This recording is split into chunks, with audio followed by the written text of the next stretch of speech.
You know, I'm sure you heard about this. Seeing is believing. But actually, what if seeing is being? What do you think that is? Now, in this week's final part of my series, sharing voices of women who actually make a difference by raising the awareness and the importance of a woman's voice, whether it's in entrepreneurship, corporates, or in the STEM industry. Now, speaking of the STEM industry, I want to introduce to you this week's guest, Sabrya. And she's on a mission to raise more awareness why women are needed in this industry. She's also a TEDx speaker and has spoken about this idea of seeing is being. Now, before I start this interview, you may notice that at some points my hair is up and at some points my hair is down. There was a lot of editing, but there's a reason for this, and I'm going to share with you towards the end because it really captures the essence of what seeing is being. Enjoy. I know everybody always expects the proper introduction, but I'm going to ask you to introduce yourself through something that you said on your TEDx talk. Okay. Are you ready for it? Let's go. What does it mean? Seeing is being. I think that's a beautiful, beautiful quote and something I've lived by both in life, but also in my research. Seeing is believing. When you see something that you believe to be true, I think it's our strongest sense. And so when we see something, we tend to believe it to be true. It's like when I was under the microscope doing research in my research days, whatever I would see under the microscope, I would believe because I saw it with my eyes rather than someone reporting that they noticed some weird behavior in the cell. So it's a very powerful thing for me. What you see, you believe. Okay, but this is seeing is being. Yes. And what you see is, right? What you see. Is it though? I think so. It doesn't apply in every circumstance, I will admit. We can get controversial. So, for example, in religion, I think that doesn't apply because we believe in something that we can't see. So there's a duality there to that concept, which is also what I question in my TED talk, right? Do you really need to see something to be it, and it not necessarily be that? But I feel for the vast majority of us, and I find this highly, highly fascinating, and I don't have the answer to it. I think maybe behavioral scientists would be able to advise better. But why is it that seeing means you can be? And why does it have such an impact on us as human beings in believing that we can be is something I don't fully understand, but believe to be true, i.e. what you can't be, what you can't see, I think holds true for a lot of us. Okay, so I'm going to share with the audience, you are in the STEM industry. So that is science. Yeah, technology, engineering, and math. And maths. Yes. Some people add an extra M at the end to include medicine. So we STEM. Oh, okay, so now it's STEM. Yes. Okay. Some people have called it STEAM and added art. But yeah, I think it's mostly commonly known as STEM. Okay.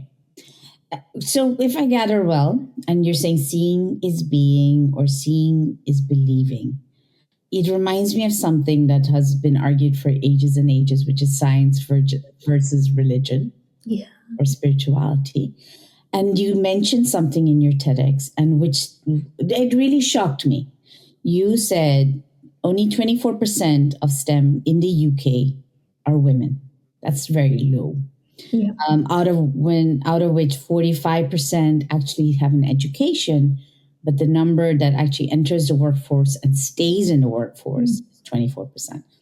But that wasn't what surprised me. What surprised me even more is that when you said 1% of it was Asian women, and then you mentioned the other ethnic minorities being less than 1%. So when I do a lot of the spirituality conversations, they're like, tell me of the case studies behind it. And then you have an audience where they had those that were under placebo and those who were taking the real meds. And then I started really questioning all those case studies. All of a sudden, I was like, 1%. What does that mean? And why is that so important? So what do I think about the 1%? Yeah. And the thought, I mean, it's incredibly low. We're in 2024, and this was a percentage of women that are in academic research specifically. So for those numbers and the graph that was sort of across the world, it was those women that are in academic research, which is my background specifically.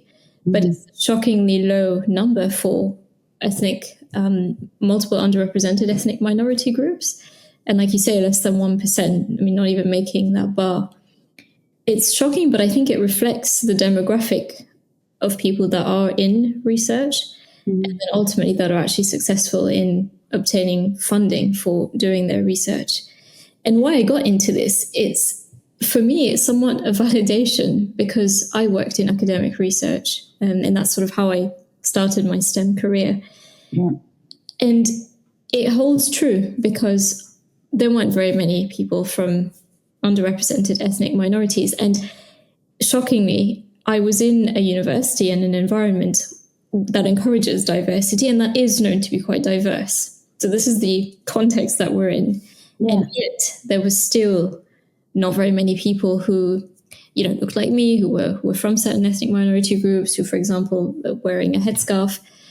And I did find that quite surprising. And I just wondered why, because I think science is so cool and fun. When I was at school, high school, which I was back in Mauritius, there were lots of girls who looked like me who were in science, on the science side. They were the most popular subjects. Yet we're in this huge, much bigger country, the UK versus Mauritius, and there aren't so many. So it's a fascinating problem to me, and that's the reason I got into it. Is I want to understand why and what can we do to address that? Because surely it's such a complex issue, and there are multiple issues. So I think it's so fascinating. There are structural issues, institutional issues, cultural issues, societal expectations. It all plays into, these are all whys, mm-hmm. contributes to this bigger why aren't there so many women and even fewer diverse women in STEM in general and in academic research in this case of the percentage numbers that are in the talk.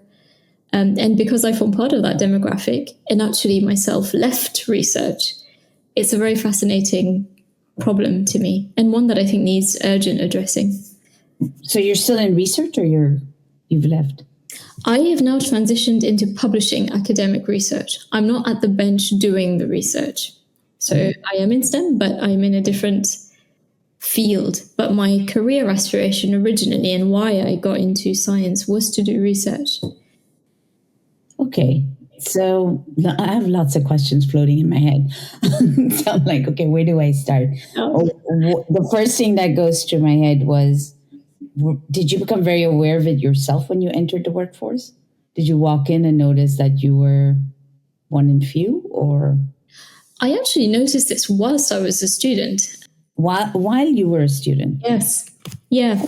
Because when I started doing my PhD, so when I was an undergrad, medical school was the goal. Mm-hmm. Long story maybe for a different time, but I then ended up going to biomedical sciences, which a lot of people who want to go into medicine tend to do if they don't get into med school.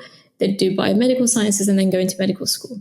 So somewhere along the way, I discovered lab work, really enjoyed it, decided to forget about medicine and go down the route of lab-based research, which also offers the opportunity to teach at university level. So that became sort of my ultimate career aspiration and goal. And I was going through the motions to get onto that route. And that's what took me onto the journey of doing a PhD and then deepening my research training in a postdoctoral degree. Mm-hmm. So during the time that I did a PhD at the University of Manchester, which is, I think historically and still today, quite a diverse demographic of students, whether it's their medical school that's completely thriving or the other campuses, engineering and such. So I was part of the life sciences campus. But within the building that I was in, it wasn't very diverse. It wasn't very diverse in terms of, so diversity is sort of a broad Such a big umbrella. So what would that really mean? So in terms of maybe ethnic groups in certain lab environments, it was very, very white male focused. I mean, at some point in time, I was the only woman student in the lab that I worked in. We had a research technician who was permanent staff in the lab, who was also a woman from an ethnic minority. But for a long time, it was only men in the whole team, and in the teams that were our neighboring labs and on the other floors, etc. So I became acutely aware of this in my time at university. It didn't bother me, and I don't think I questioned it back then. I did question why I was the only woman. I did find that a bit odd, and there were rumors going around in the lab that, this lab tends to, only attract men. I don't think they were true, because that changed afterwards. Yeah. But then, you would attend conferences where you're now exposed to the wider research community, whether it's university level, so faculty level conferences. Again, women, there were women, let's say, but again, the ethnic minority groups. And that was, I think, where I started to wonder, am I doing something wrong by being in? I can imagine. It's so weird. Where is everyone? And I was thinking maybe it's because I've moved to the UK, and in Mauritius we were 4, and everybody's in med school. I didn't understand it. And then as I got sort of more mature as a student, I get sent to international conferences to go to the US or Canada or Germany, where there'd be lots of research institutions coming together for a conference on a particular topic. And I'd be presenting a poster. So it'd be in a room, everybody has their poster. It's usually trainees, so PhD students or postdocs. And again, a heavily sort of white male environment. It'd be great to see a woman, but I would definitely not be seeing a woman who was, wearing a headscarf, or that would be maybe from certain ethnic minority groups. They would be there, but they would be very far and few between.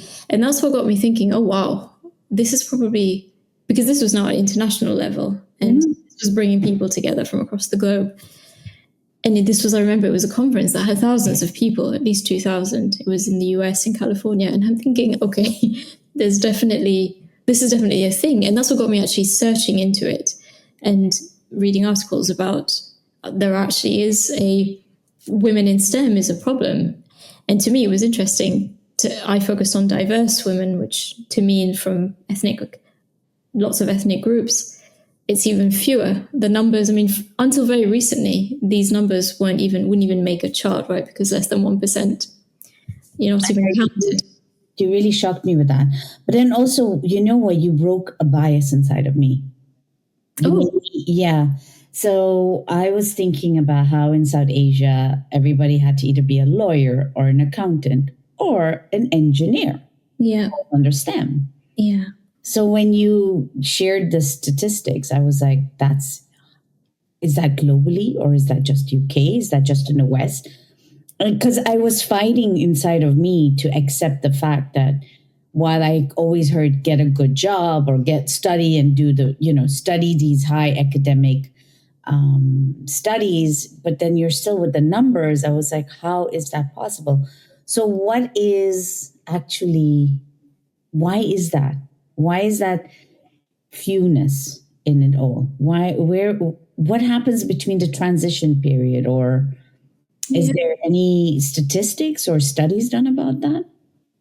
Yeah, so I think this has been a problem for the past more than a decade, I would say, and it's rapidly changing. So that's something to acknowledge in terms of, so there are two things, right? There's the women in STEM, and then there's diverse women in STEM. I do think the workforce is now more diverse and everything is relative, of course, but there's still a long way to go. Gender parity, definitely we're not there in all of the fields across STEM. And even if we look at them individually, the science, the tech, the engineering, and the math, it does vary wildly. The biological sciences, which is where I trained, it's actually much better in terms of female representation. The diversity will always be lower than the female representation. But if we look at sort of that layer first, there are now more women in biological sciences. It's never 50%. It's still maybe 30, 35%. But that's much better, for example. Higher, right? Sorry? That's much better, isn't it? Yes, and it is getting better. And that field, I think, so the reasons for that, they could be multifold. I feel biology it tends to draw, I guess, women into biology. I think biology is interesting, nursing, those sorts of professions. But chemistry, physics, computer science is probably the worst, or one of the worst. Math, it's even less, data science, data analysts, mathematics background. My sister's going to be very angry about that. That's where that's where the statistic is the worst, I believe. Yeah, and physics as well is the worst in terms of women's representation. So that's why the STEM workforce value that I quoted in the talk for the UK, the 24%, is global STEM, right? But then it becomes really interesting when we break it down to see it's a bit better in certain fields versus others. The tech, now there are more women than there were 5 years ago. Yeah. And I think it's being made more accessible. Perhaps there are norms that are changing at university as well, and just the conversation. And tech is invading our lives, right, on a daily basis. So I think it's also we are all able to relate to being in tech or understanding tech. That's my guess as to why it's now there are more women in these fields. But to answer, I think, the general question why it is, I think there are so many reasons for that, some historical. And you touched upon something very interesting within the South Asian community. And I think Mauritians can be part of that community as well. The medicine, the engineering, the law. I still think that holds true even for the current generation, that parents often encourage their kids to go down those routes. But again, I think they would tend to be their sons that would go down those routes. I think it's rare. No. I mean, I come from a family where we're only daughters, right? And incidentally, both of us are in STEM, in different parts of STEM. But I mean, my sister faced similar, where she wanted to go down engineering. She eventually did. But it was incredibly male-dominated. It's even more for her, I think, than I was in uni longer, so I saw different aspects of it. But it still is today. I've spoken to some students who are at university. My sister was at uni 10 years ago, so this is a decade on. They tell me they're the only two scarf hijab-wearing women in their cohort, and it's not a 50-50 split between men and women. Were you pressured to choose between career and family? Because I remember having that. My mom was like, you can't be a mom and a full-time working person. And I didn't think it played in my head, but it did. It does, doesn't it? And we're just told these things, no matter what career, never mind research, right? But no matter what career you have, at the very outset, when I was little, and I don't like placing blame, because I believe every parent and everybody is doing their best with the resources they have and the knowledge they have at their time. So this isn't what this is about. But obviously I didn't want to allude to it too much, because I think it's quite sensitive when, the biological clock is ticking for a woman. And so when you're in research, you kind of want to, I mean, I was told this a lot. My parents were like, because the training is long, and it's like, when are you planning to have a family? How are you going to manage research? And my God, and it does play on the mind of a child. And I don't know how much real estate that took in my mind when I was doing research, just always wondering how what's going on in the world. We might be getting on with our lives or doing our job normally, but it does have an impact somewhere underlying, right? It was like that for me, where you're getting on with what you need to do in research, just going through the motions, but it plays on your mind. Am I going to be able to have a family? Am I going to be a decent, wife/mother, daughter, sister, etc., and be able to manage a career? Why you always feel pulled in the different directions, and it's not easy, I think, and nobody had or has a blueprint. But I feel like when there's a will, there's a way, and you can make that mindset is a much better, I think, approach, and a much more freeing and creatively freeing approach than having this idea of, I'm just treading on this path, hoping for the best, which was really what I did, actually. It was just hoping for the best, see how it goes. And I agree with you. I don't like to blame my parents. They only knew what they had under the circumstances. I think that's very cultural. I think in the South Asian culture, loving and protecting our elders is at the forefront, but it brings guilt too. Yeah. because you want to live up to that expectation. You want to give them the grandchild. Yeah. And then you also want to have a career, but they're worried that you can't give both. Yeah. So how do you speak to them about it, I met this one white woman I remember at a conference. I'll never forget this meeting, actually. She's a superstar of a researcher, but really talented human being. And she has a research lab, very successful research lab in Germany. And I remember she attended this conference and she was clearly expecting a child.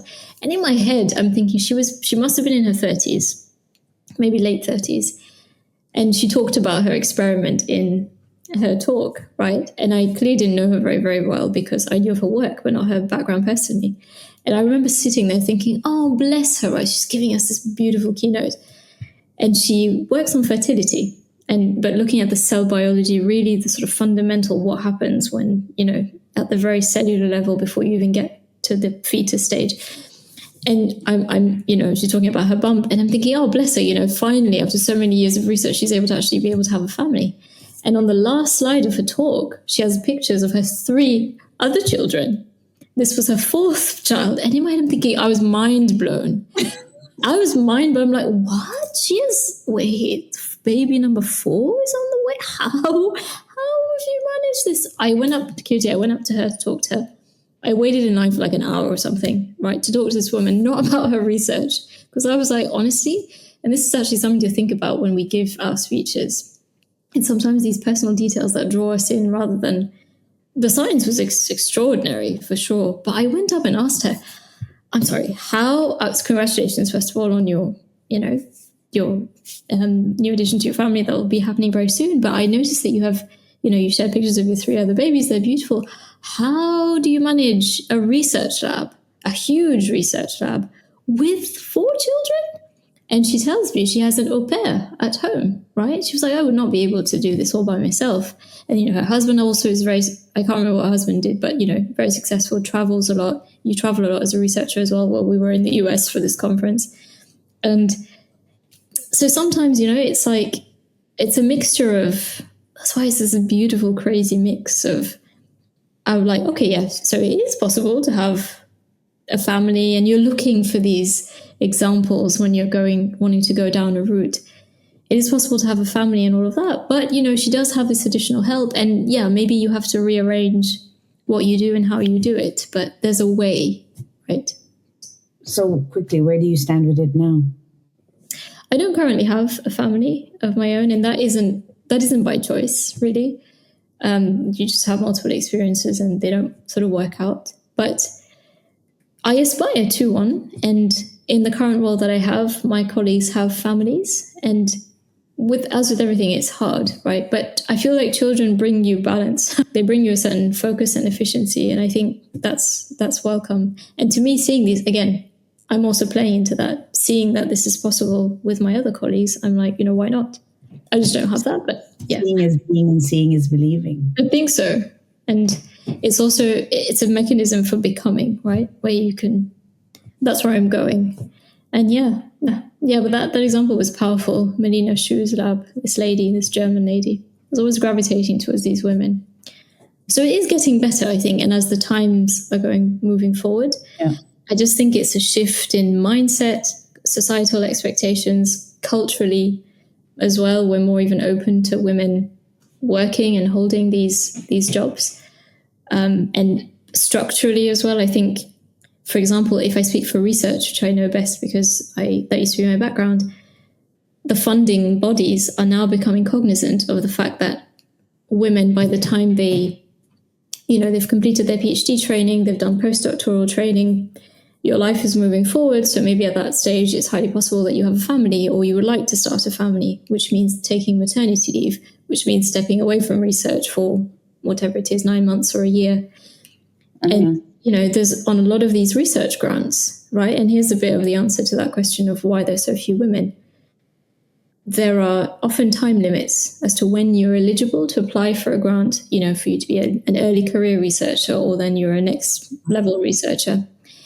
And this is only now changing or being adapted to accommodate the fact that women are childbearing beings and happens that they sometimes have to step away from research, just as you would for a regular job, let's say, and which means that they're not actively producing research and therefore research papers, because research papers would be the output. That's how you measure your productivity in research, and which also matters when you're applying for funding, because it shows, what are you doing? Is it relevant? How are people receiving it?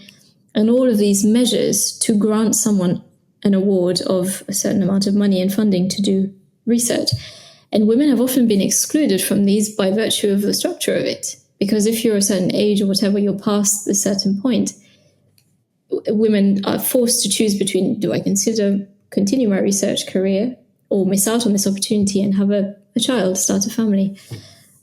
So I think with people talking about it, raising awareness, and I think the general realization that women are such a crucial part of research and the STEM fields in general, that research bodies are now trying to be more accommodating and inclusive of these, and now some of them I know have policies where the time frame for women is, more accommodating of them having families, perhaps.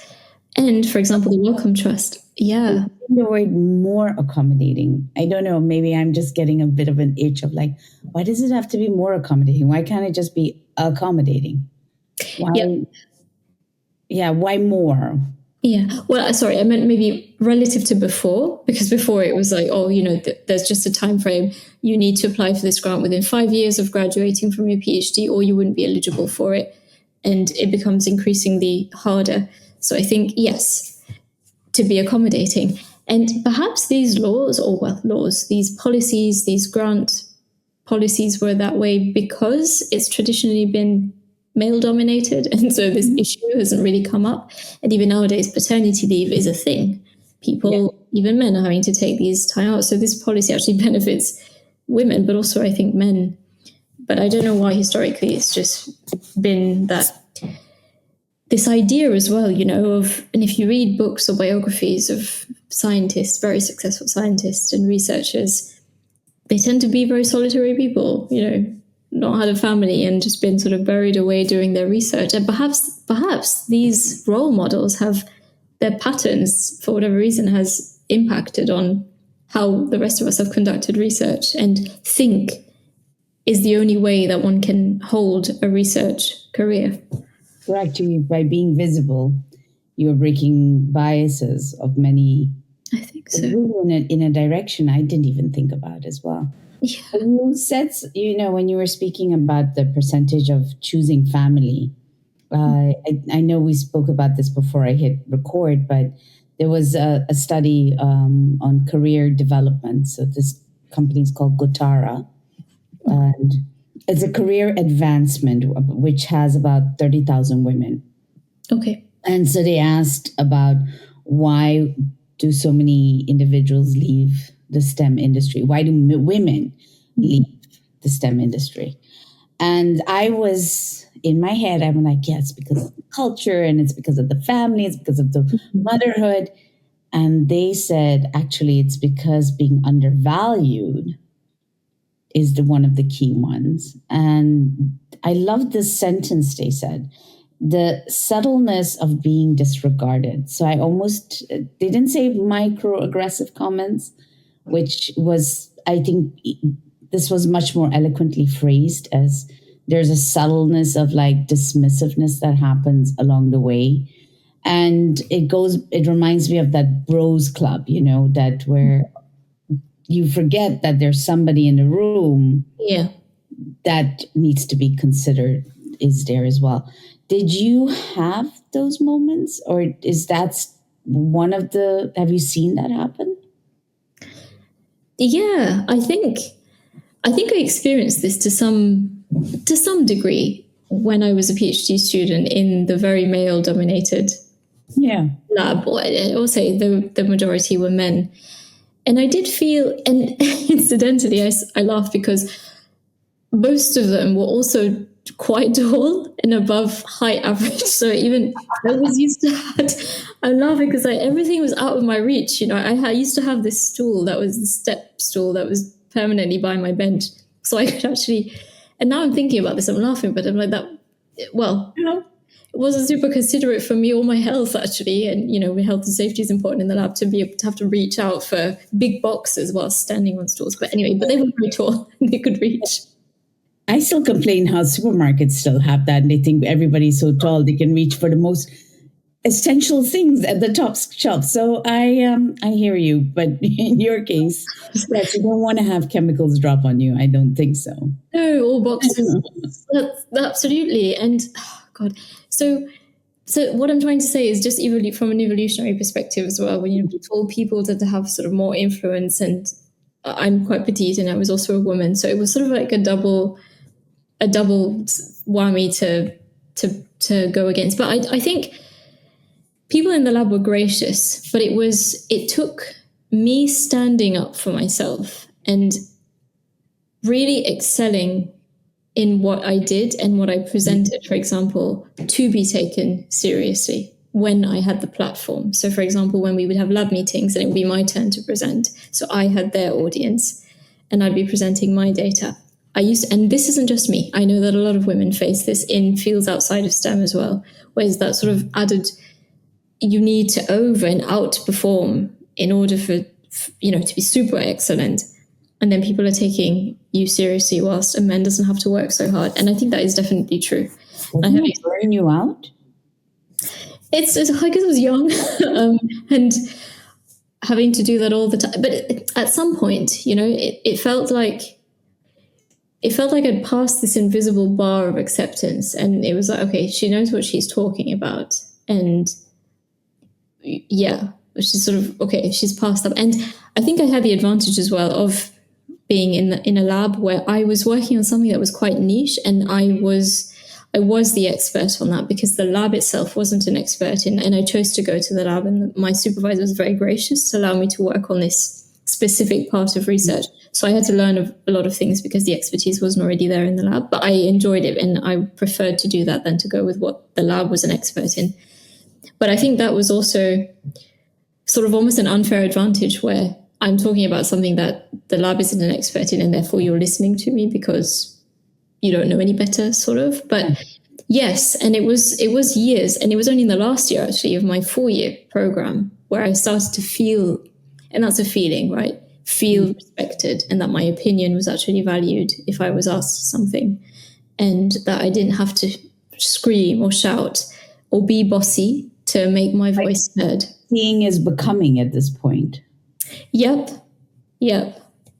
Absolutely. I mean, becoming is such a beautiful word to use in this whole thing. At least that's my journey, was that really. It was, when you enter something, you're not at all completely naive to any challenges, and you're just going with your gut and what you enjoy to do and what you're passionate about, and oblivious to it. But then you sort of retrospectively realize that some things probably wasn't quite right. And so it was very much that. But I think that helped me not to be so acutely aware of the fact that you're the only woman, and that the fact that you're having to speak louder and work harder, that your PI maybe treats you a bit differently to the other men, etc., and having to prove your worth and that you're good just over and over, and to a point where they determine it's acceptable rather than just accepting you like everybody else.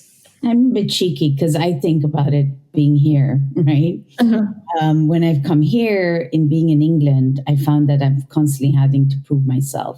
And I got very exhausted. I was like, I've been doing something for X amount of years. You still want me to prove myself? Absolutely. And so thinking about it from the STEM point of view, I'm like, that is like a layer upon a layer upon a layer. It's like ethnicity. Then there's woman.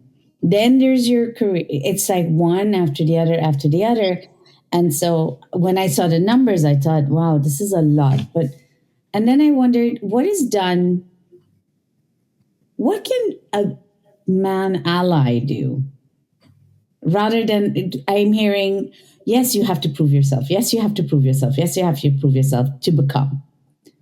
Oh, how can a male ally become an ally, actually, in this field? What can we do differently? Yeah, I absolutely love this question, because to me, this isn't the problem, let's say, is women, diverse women in STEM, but one of our greatest tools is men. And I alluded to this in my talk. Men are totally, part of the solution and part of driving the solution. So how I think men can be allies, I think, so this comes into a leadership aspect that I think is an issue for women in general, never mind STEM. I think there's not a lot of women in senior leadership positions in the corporate world. I belong to the corporate world, and as do you. And I think there's not enough women, diverse women, let's say, even less. So that's sort of like a parallel that can be drawn between the STEM problem, let's say.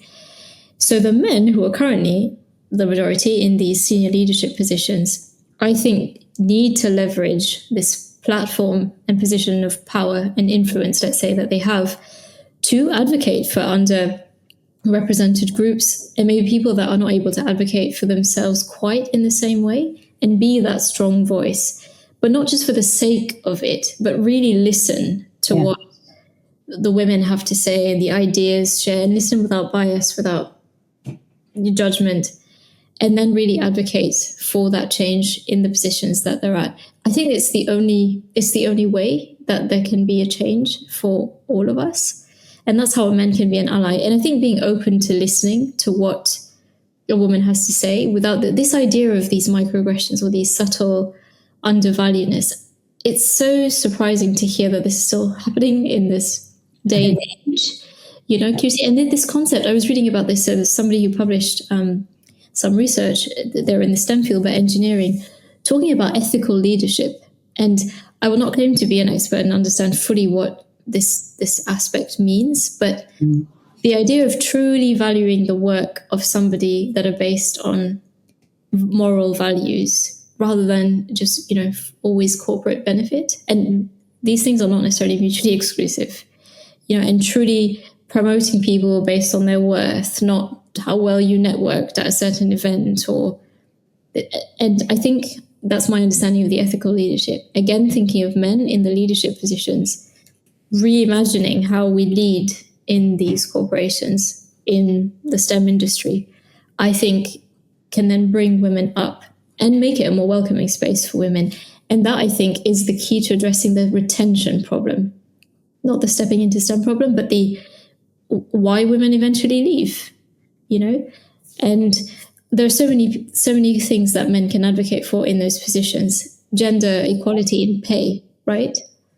Gender equality pay, and which else? Yep. So that too. If you're in a leadership position, why is it in the same position? This is a problem that STEM faces as well, and also a reason why women don't stay in the roles. Why is it promotion opportunities are not the same? Why is it for doing the same thing, women are paid less? How? Why? And I know this is a problem also in other industries. So I think men need to be the voice there in these leadership positions, talking to CEOs or decision makers in the company, boards, etc., to advocate for that change. So I think that's how men can be allies. But at the very fundamental part of being an ally, I think in general, is listening.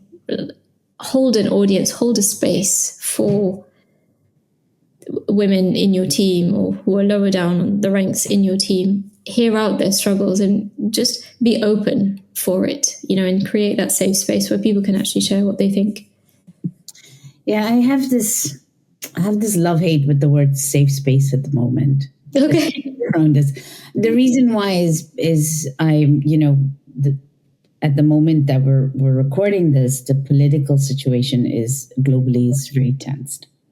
Yeah. And that has a lot of implications, though we don't realize it. It plays in our mind. We go to work and it's there. Yeah. And so you don't realize that you actually could be triggered inside. I mean, I've seen this through the well-being when I work with individuals. They actually think that they don't have that biasness, but they can't help it because their fear got triggered somehow or the other, right? Mm. And so when you go into a safe space, but if somebody says something that will provoke that trigger, then it's not really safe. So I was so happens that in this study, one of the things they said, that the exit interviews and the surveys when people leave is not very well explained. So they don't really get the true answers why people leave. Thinking that's the safe space, right? The exit interview, the survey would be the safe space. So I'm always wondering about the word safe as opposed to what, and you're talking about ethical leadership, and it's a very interesting word to use, because our moral also, I would say, our moral compass varies person to person. Yeah. So it's much more complex. It's but it's not disillusioning. It's necessary for us to have these different points of view. So when we say safe space, when you say, okay, they can come in, create more spaces, is there something else that they could do? Because we've heard that they should give space, lean in, and let other individuals talk. But it's in the numbers. The seeing is believing, right? So one woman speaks, and there are 6 or 7, 8 men in the room. Yeah. How can you overcome seeing is believing? What else could the men collectively do to just keep it at an equal? Is it hiring different? How did they do it with the hiring? Is it maybe having them speak more? Because I've seen that you spoke about it, but would it make a difference if men spoke about it? Yeah, I mean, it would certainly be a strong call to interest in the issue, right? And I think that's a brilliant idea. And maybe there are men who have spoken about it. I don't know, but I think so. I'm trying to think sort of from men's perspective, and I know that there are many men who are passionate about this cause and believe in it and are behind it as well. And I think maybe this is something to focus on, sort of, I guess, educating men on what the actual problem is and what the woman faces. Because I don't know that maybe men know that they maybe create a certain environment that isn't very welcoming to women, which again is one of the reasons I think women leave in general, but also for STEM roles, and that they make women feel unheard and unseen. And I've heard this at university level as well, believe it or not. It actually starts way before the career workforce, when you're doing group discussions and you happen to be in a group where maybe you're the only woman, which would not be strange because just of the distribution, and the rest of the 4 or 5 people are men. Your voice is just not heard and you're being dismissed or brushed aside. Or worse, I've heard this, someone has said this to me recently. Their idea is brilliant. It's not acknowledged, but then it's used and moving forward. So you're dismissed, but then your idea is being developed. And I think that's terrible. And that does happen in the workplace as well. But to go back to your question, what we can do collectively, it's a really tough one to answer. And that's why I say, for the existing roles that men have, for them to just be more advocates, but also maybe in big corporations that have the money for it, to have proper training on unconscious bias and to bring an awareness to men, but then focus it on the male sort of perspective, how their biases could be playing into the way they interact with women or the way they are treating women, intentionally or not, and actively educating on how we can be better allies, right? And be more supportive of women on our teams, that we can advocate for as sponsors, maybe, and at higher levels for people in their career and in meetings, for example.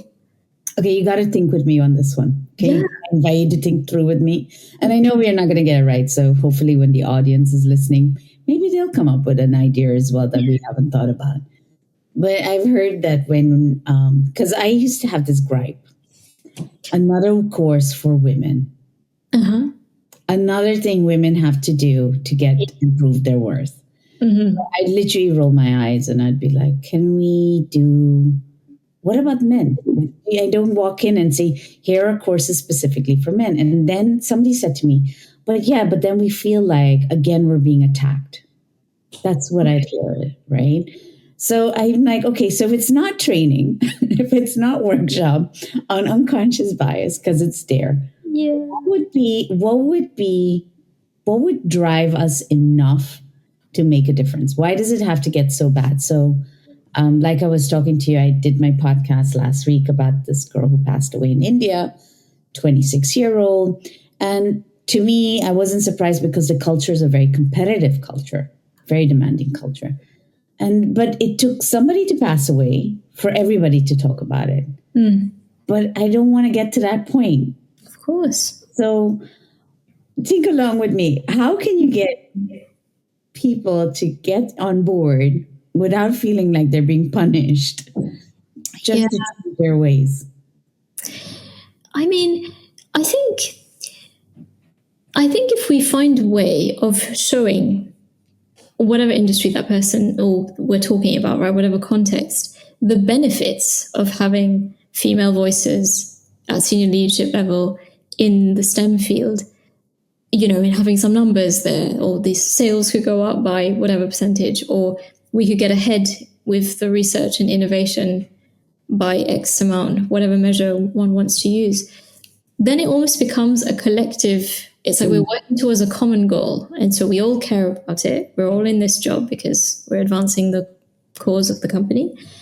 And so then it's more, maybe it's the framing of it and sort of the why behind we're doing this is not just for the sake of having women. And this is the thing, right? Even I'm not passionate about this just because it's cool to have 50-50, you know, men and women in STEM and lots of women from all ethnic minorities. But I think it's actually important. I genuinely think it's important. And I'm not the only person that thinks that, right? Climate change is such a big one, right? We talk about, and this is broadening actually what we're talking about even further. Climate change, the impact on small islands, on islands in the far Pacific, in the Indian Ocean. These are the islands, and we've seen this already. They're being more impacted by climate change or more dramatic than we currently are in the West, simply by virtue of where they're geographically situated. Yeah. Yet we are driving the research. Okay, of course, because we have the resources, etc. But there's increasing drive to involving populations that are directly impacted by climate change in order to come up with solutions. That makes such sense, no? To really go onto the ground rather than hypothesizing about it to come to the solution. And this is a really inclusive approach to climate research. And how are we going to do that is by having these diverse perspectives. And that translates into decision making in companies and corporations that are STEM related, but let's say, you know, tech companies. Diversity of perspectives really broadens everybody's solution. So if it's framed that way, and this is kind of the overarching aim that we're trying to achieve, okay, how do we get there? We need to educate. Let's do it men and women both, but, you know, separate courses or whatever, so nobody feels attacked or they feel attacked equally, you know. And this is how we're going to get there, right? And that's the reason we need to get behind this. We see this in our everyday situations when we have a team, and I'm very fortunate. My current team that I work in, we're very diverse on multiple levels, you know, geographically diverse, ethnically diverse. In orientation, we're quite diverse. So I think we are quite a rich bunch when we come together in team meetings, and the perspectives that each one offers it's fascinating and enriching to the work. So that's why I believe that it makes sense if you've got a diverse, not just perspective, but lived experiences. It just makes such a difference. And that's something I haven't thought about enough. And in my own sort of current career, I'm trying to gauge where can the change be done? Because I feel for companies, right, until they see that there's a loss of some kind, but that needs to be simulated. You know, if we don't have all diverse perspectives and everybody on board, then we start to care about it, right? That tends to be for corporations. If you're losing profit, then we need to do something to increase the profit. I was very grateful that you shared yours, so thank you. All right. Do you think seeing is believing or is seeing being? Now, if you're like me, an immersion of different cultures, you can relate to that pressure. And when she was talking about it, I was like, oh, I have that too, and I have that too. This is why we had so many cuts in between, because the initial conversation and the last conversation, when we were off the interview mode, there was a sense of calmness and an openness to speak up. And both of us, I don't think we realized how much we're weighing in. How are people going to perceive when we really tell them also the stories of our families? But more so because we want to honor our families and not make it feel like we're complaining or speaking bad about them, because we enjoy and absolutely cherish our traditions. So this is why I took both these parts of the conversations and merged them in. This is why you probably saw my hair up or down, or maybe you didn't even notice it at all. I hope you enjoyed this week's conversation. And if you know a girl out there or a woman out there who wants to step into that STEM industry, and knowing where we find ourselves in AI, do share this with her. Hopefully she'll get inspired and will open up and take that leap of courage. And you and I can be part of that conversation. Be sure you leave a comment. If you liked it, hit that like button. It does help, unfortunately, the algorithms, but I appreciate it. Have a great week. Till the next one.